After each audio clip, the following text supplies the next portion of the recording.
Praise the Lord, hallelujah. ईश्वर की स्तुति हो, ईश्वर को धन्यवाद। ईश्वर की स्तुति हो, ईश्वर को धन्यवाद। अब्बा पिता की स्तुति हो, अब्बा पिता को धन्यवाद। अब्बा पिता की महिमा हो। अब्बा पिता, हमारे प्यारे पिता, पवित्र पिता ईश्वर को हम आराधना देते हैं, हम उनकी स्तुति करते हैं, हम उनकी वंदना करते हैं। अब्बा पिता, इतना सुंदर नाम है। पिता को अपने प्यारे पिता, अपना अपनेपन से हम पुकार सकते हैं। Hallelujah, hallelujah. तब प्यारे भाई और बहनों, आज एक यह बहुत रसदार एक किस्सा, एक बाइबल में लिखा हुआ एक भाग है, जिसके बारे में कईयों ने कभी हमेशा सुना है, हमेशा सुनते हैं। कई अलग अलग उसके लोग अर्थ बताते हैं और उसके विश्लेषण या उसकी कुछ अलग ही उसकी समझ दी जाती है। मेरी समझ में एक एक वचन यदि हम पढ़ेंगे तो उसका एक अलग ही अर्थ, एक नई प्रेरणा हम अपने जीवन के लिए ले सकते हैं। एक लूकास के सुसमाचार में 19 अध्याय में 1 से 10 वचन हम यदि देखें तो सुंदर उल्लेख एक जक्केउस नामक व्यक्ति का है। और आधा ही अधूरा लोग उसे पढ़ते हैं, समझते हैं और छोड़ देते हैं कि वो इंसान अच्छा नहीं था, पापी था, बुरा था। लेकिन उसने आगे क्या किया और उसने पहले क्या किया, ये भी जानना ज़रूरी है। हालेलुया। यीशु को मिलने से पहले, यीशु को मिलने की उसकी तड़प, और यीशु से मिलने के बाद उसके जीवन में जो परिवर्तन, एक संपूर्ण बदलाव, a radical change, a total transformation जो हो रहा है ना, वो एक संपूर्ण परिवर्तन, वो उल्लेखनीय है। वो सचमुच शब्दों में बयां नहीं कर सकते, इस प्रकार है। और समझना ज़रूरी है कि वो, उसको सब समाज ने पापी बना दी, पापी बोल के ठुकराया था और वो वैसे काम कर रहा था, क्योंकि लिखा हुआ है नाकेदार जक्केउस, उसका नाम ही है। अब जिसने ये लिखा है, ये है संत लूकस। लूकस यीशु के शिष्यों में 12 शिष्यों में नहीं थे, बल्कि 72 में हो सकते हैं।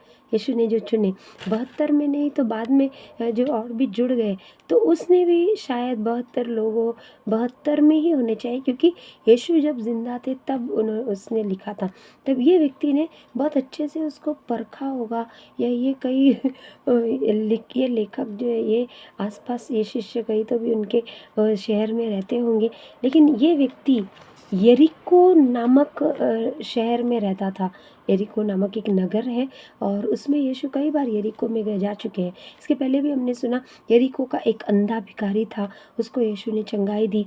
और यीशु उस रास्ते जो जा रहे थे, तब क्या होता है, सुंदर उल्लेख है। और इसीलिए शायद इसने उतनी ही चाव से उसे लिखा है जो उसे लिखना चाहिए, मेन लिखा है। और वो अध्याय में इस प्रकार हम पढ़ते हैं, यह ईसा यरीको में प्रवेश कर आगे बढ़ रहे थे। जक्केउस नामक एक प्रमुख और धनी नाकेदार था। वो धनी, अमीर था, उसे मतलब उसे कोई बात की, कोई चीज़ की कोई कमी नहीं।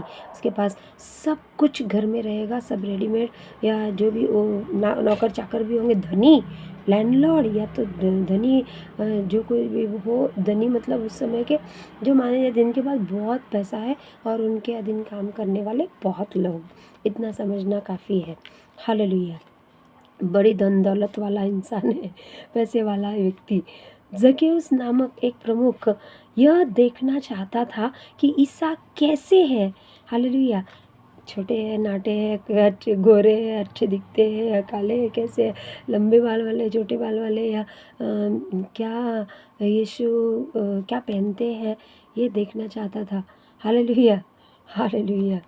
तब कैसे है, परंतु वह छोटे कद का था, इसलिए वह भीड़ में उन्हें नहीं देख सका। यानी कि वो नाटा है, छोटा है, उसकी कद उसका छोटा है, 4 या 5 फीट का जितना भी होगा, एक ढोलू ही होगा, पेट उसका बड़ा, ऐसे वो छोटा है, नाटा है, धनी है। तो कहते हैं ना, बहुत ऐश्वर्य है, बहुत समृद्धि जब आती है, पैसा जब आता है, तो खा खा के फिर वो मोटे हो जाते। तो वो उस रौब से शायद चलता होगा लोगों के बीच में, क्योंकि लोगों ने उसे एक नाम दिया था, पापी नाकेदार, पापी जक्केउस, पापी जक्केउस। इसलिए वो नफ़रत से लोग उसे देखते थे, मन में कड़वाहट थी। क्या करता था वो? आगे देखिए, वह इसलिए वो भीड़ में उन्हें नहीं देख सका। वह दौड़ कर, चौथे वचन में, वह आगे दौड़ कर ईसा को देखने के लिए एक गुलर के पेड़ पर चढ़ गया, क्योंकि वह उसी रास्ते में आने वाले थे। उसे पता था कि यीशु इसी रास्ते आगे जाने वाले। अब शायद वहाँ चौराहा या चार रास्ता नहीं था जहाँ यीशु मुड़ सकते, एक सिंगल रास्ता सीधा जाता होगा वही। तब उसको पूरा पता था, कि ज्ञान था उसको कि यीशु इसी रास्ते आएंगे। मैं आगे सीधा जाकर, एक ऊंचा पेड़ है वहाँ जाकर चढ़कर बैठता हूँ, ताकि ऊपर से मैं यीशु को देख सकूँ। हालेलुया। उसकी सोच की दात देनी पड़ेगी, क्योंकि ऐसा कौन करता है? कोई भी नहीं। आप और मैं तो ऐसे नहीं करेंगे। बिल्डिंग है तो उसकी ऊंचाई पे जाकर चढ़ेंगे, बैठेंगे। छोटे बच्चे ही करेंगे यह हरकत, या जो नौजवान है। किंतु वो एक धनी नाकेदार, वो एक उम्र में बड़ा ही था ये व्यक्ति। इस प्रकार उसको तो क्योंकि उसका परिवार है, उसके बाल बच्चे, तो शादीशुदा व्यक्ति ऐसे तो नहीं करता। और नाटा है, छोटा कद का कोई भी इंसान पेड़ पर चढ़ने में बहुत उसको दिक्कत होती है। हालेलुया। तो धीरे धीरे कैसे भी करके चढ़ना है उसको, वो सोच कर वो गया आगे। और तब जब ईसा उस जगह पहुँचे, अब देखिए, क्योंकि वह उसी रास्ते से आने वाले थे। जब ईसा उस जगह पहुँचे तो उन्होंने आंखें ऊपर उठाकर जक्कैयुस से कहा, जक्कैयुस जल्दी नीचे आओ, क्योंकि आज मुझे तुम्हारे यहाँ ठहरना है। ओहो, क्या सुंदर बात यीशु ने कही। वह केवल यीशु को देखना चाहता था। किसने कहा यीशु का उसका नाम लोगों को पसंद नहीं था, तो लोग यीशु उसके बारे में क्यों कहेंगे? तो यीशु तो भीड़ में चल रहे हैं, लोगों को क्या फुर्सत है उसके बारे में कहने। किसने उसे देखा होगा? वो पीछे था लोगों के। चुपचाप वो जाकर उस पेड़ पर बैठा, क्योंकि यीशु उसी रास्ते आएंगे, वो सोच कर। और उसकी सोच भी काफ़ी अच्छी है यीशु के बारे में। Hallelujah, hallelujah. आपके इर्द गिर्द जो भी लोग आपको ताने कसते हैं, आपको बुरा भला कहते हैं, या आपके बारे में कुछ गलत सोच, गलत धारणा रखते हैं, प्यारे भाइयों और बहनों, आपको पापी मानते हैं, आप उन पर ध्यान नहीं दें। आपको वो अनदेखा करते हैं, आपको ठुकरा देते हैं, या आपको वो भूला चुके हैं, या भूल जाते हैं। तो ऐसे लोगों पर आप ध्यान न दें। आपका ध्यान प्रभु पर हो। आप प्रभु पर अपना ध्यान केंद्रित करें। जो आपको नीचा समझते हैं, अपने से कम मानते हैं, जिनको अपने खुद ही आगे बढ़ना है, जो अपने को पीछे चाहे उसकी पत्नी हो, चाहे उसके बच्चे हो, चाहे उसके घर वाले हो या पति हो, वो उन्हें पीछे छोड़ने के लिए तैयार रह जाते हैं। उनको अपने साथ में नहीं लेना। सिर्फ मैं, मेरा नाम, मेरा काम, मेरा मैं अच्छा दिखना चाहिए, मेरा नाम आगे होना चाहिए। इस प्रकार जो सोच को लेकर जाने वाले व्यक्तियों के बारे में आप भूल जाए, ना कि यह जक्कैयुस को यीशु ने देखा। हालेलुया।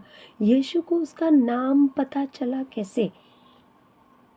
यीशु तो उस रास्ते से जा रहे हैं, और उन्होंने ही यीशु जक्कैयुस को पेड़ पर ऊपर नज़र उठाकर देखी। यीशु सर्वज्ञानी ईश्वर है। प्यारे भाइयों और बहनों, ये हमें कभी भी नहीं बोलना चाहिए। Wisdom, Yeshu is full of, Yeshu, Jesus is equal to wisdom. Yeshu प्रज्ञा के बराबर, यीशु सम, क्या बोलते हैं उसे, यह प्रज्ञा। तो उस प्रकार ये ऐसा समीकरण इस प्रकार समझ सकते हैं कि यीशु को बताने की ज़रूरत नहीं है किसी को।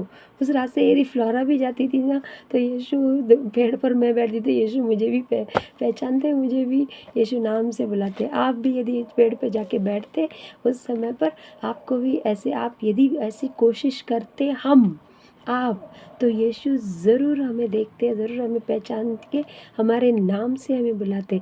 तो कितना अच्छा लगता ना, कितना आपको भी कितना अच्छा लगता। तो ये जक्कैयुस को भी बहुत भा गया, वो चौंक गया होगा। मेरा नाम लेकर मुझे बुलाया यीशु ने। यीशु है कौन? मैं यीशु को, मैं तो उसे देखना चाहता था कि ये कैसे दिखते हैं, कैसे है। उनके बारे में उसने बहुत सुना होगा, सब नाम यहाँ वहाँ, क्योंकि यरीको में बोलबाला हुआ था। एक अंधे को यीशु ने चंगाई दी, उसका बवाल हो चुका था। उसने, यीशु ने कहा था चुप रहो, कुछ मत कहना किसी से, फिर भी उसने सबसे जाकर कहा यीशु। और जो जिनको यीशु कहते थे कि मत बताना, वे सब जाके यीशु का नाम फैला देते थे। और इस प्रकार ईश्वर का राज्य, यीशु का नाम सब जगह फैल चुका था। हालेलुया! इससे बड़ा काम और क्या हो सकता है। तब वह यीशु ने जैसे ही उसे देखा, क्या है यीशु का अगला वाक्य? ज़केउस, जल्दी नीचे आओ, क्योंकि आज मुझे तुम्हारे यहाँ ठहरना है। मुझे समय नहीं है, आज मुझे वक्त मिला है। आओ, तुम भी, तुम्हें भी वक्त मिला है, तुम भी खाली हो। तुम्हें शायद उसने काम से उस दिन छुट्टी ली होगी, अपने सभी कार्यकर्ताओं को, जहाँ का ऑफिस में वो बोल के आया होगा आज मैं छुट्टी पर हूँ, मैं नहीं आऊँगा, तुम लोग काम संभालो। और वो छुट्टी लेकर, आज यीशु ने भी उसके लिए समय निकाला।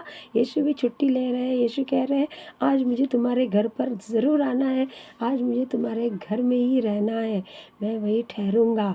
ठहरूँगा का मतलब शायद दोपहर हो चुकी या शाम के समय पर, टुवर्ड्स इवनिंग, जो कहते हैं कि शाम के 4 बजे या 3 बजे से ऐसा समय पकड़ सकते हैं जब यीशु थक गए हैं और उनको वहाँ रुकना चाहिए या वे रुकना चाहते हैं शिष्यों के साथ। धनी है तो उसका बड़ा घर होगा, बंगला या जो भी हो, महल, कुछ भी हो सकता है, तो वहाँ शिष्यों के लिए भी इंतज़ाम हो सकता है, यीशु के लिए तो होगा ही। तब वह क्या कर रहा है? उसकी पहली पहल थी, यीशु को देखना चाहता था। मन में उसने सोचा, हालेलुया, मन में सोचते हैं तब भी ईश्वर हमें जानते हैं। दूसरी पहल उसने की, यीशु को देखने के लिए वो भीड़ के आगे दौड़ कर जाता है। और तीसरी पहल, वो एक गुलर के पेड़ ऊंचा है, उसके नाप का, उसके हाइट का नहीं है, फिर भी उसने कोशिश की, यीशु को वहाँ से देखूंगा ज़रूर। जाते हुए यीशु नज़र आएंगे, नारे तो लगाते हैं लोग, तो वो आसानी से यीशु को पहचान जाएगा कि यही वो व्यक्ति है। तो उसने पाया कि मैं कद से छोटा हूँ, यीशु बहुत लंबे, यीशु बहुत ऊंचे हैं और अच्छी पर्सनालिटी है यीशु की, अच्छे दिखते हैं यीशु। इस प्रकार उसका मनोभाव शायद बदल गया। रास्ते से चलते चलते उन बातचीत तो यीशु ने की ही होगी उससे, क्योंकि उसको नाम से यीशु ने बुलाया, तो वो पूछा होगा उसने, यीशु मेरा नाम आप कैसे जानते हैं? तब क्या है, मैं करूँ? आइए, मैं घर आपको स्वागत करता हूँ, मेरे घर में चलिए, मैं ले चलता हूँ। और वह 6 वाक्य में उसने तुरंत उतर कर आगे आनंद के साथ अपने यहाँ ईसा का स्वागत किया। इस पर सब लोग यह कहते हुए गुनगुनाते रहे, वे एक पापी के यहाँ ठहरने गए। देखो, लोगों की धारणा अब भी वही है, लोग अब भी वही सोच रहे हैं, किसने बुलाया उसे? राजाओं के राजा, प्रभुओं के प्रभु, ईश्वर परमेश्वर, जो सर्वज्ञानी, सर्वव्यापी, सर्वशक्तिशाली, सबके मनों को जानने वाले अंतर्यामी ईश्वर, वो उसे बुला रहे हैं। उन्होंने उसे पुकारा और उसे बुलाया, उसे नया जीवन देना चाहा और उसके जीवन में परिवर्तन लाना चाहा। इन बातों से ही लोगों को समझना चाहिए था कि यीशु कौन, क्या कर रहे हैं। लेकिन नहीं, लोग अपनी धारणा, अपना मनोभाव ताने कसना बंद नहीं करेंगे, नहीं करते। वो उसको भी वैसे ही कह रहे, पापी के घर में यीशु गए।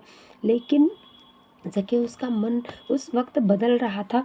और जैसे ही वो घर पहुंचा, ज़केउस ने दृढ़ता से उठकर, ये लोगों ने इसे ताने दिए, 8वें वाक्य में दृढ़ता से उसने प्रभु से कहा, प्रभु देखिए, मैं अपनी आधी संपत्ति गरीबों को दूंगा और मैंने जिन लोगों के साथ किसी बात में बेईमानी की है उन्हें उसका चौगुना लौटा दूंगा। हालेलुया! ईसा ने उससे कहा, आज इस घर में मुक्ति का आगमन हुआ है, आज क्योंकि यह भी इब्राहिम का बेटा है। जो खो गया था, मानव पुत्र उसी को खोजने और बचाने आया है। हालेलुया! बहुत सुंदर, अति सुंदर, बहुत मन खिल उठता है। मन में ऐसे लगता है कि ओह, मेरा भी अनुभव ऐसे रहना चाहिए था, मुझे भी यीशु ऐसे मिलने चाहिए थे। यीशु कहीं भी हमें मिल सकते हैं। आप भी पवित्र स्थान पर जाएँ, आप भी चर्च में जाएँ, आप प्रार्थना के स्थान पर यीशु को ढूँढिए। कई लोग जाते हैं गोवा, सेंट फ्रांसिस ज़ेवियर का पवित्र स्थान है, वहाँ कई लोग ध्यान सभा केंद्र में जाते हैं, वहाँ ईश्वर की खोज करते, ईश्वर को ढूँढते हैं। ये खोए हुए लोग यीशु के पास आते हैं, यीशु उनको चुन लेते हैं, यीशु उनको उठा लेते हैं, यीशु उनको आशीष देते हैं। जैसे जक्केउस को मिला, जक्केउस ने आधी संपत्ति का देने का, बांटने का वादा किया गरीबों में। धनी व्यक्ति, कितना धन उसने लूटा होगा लोगों से बेमतलब से। अब वो परिवर्तित हो गया, अब वो बदल गया। अब भी बदल जाए। हालेलुया।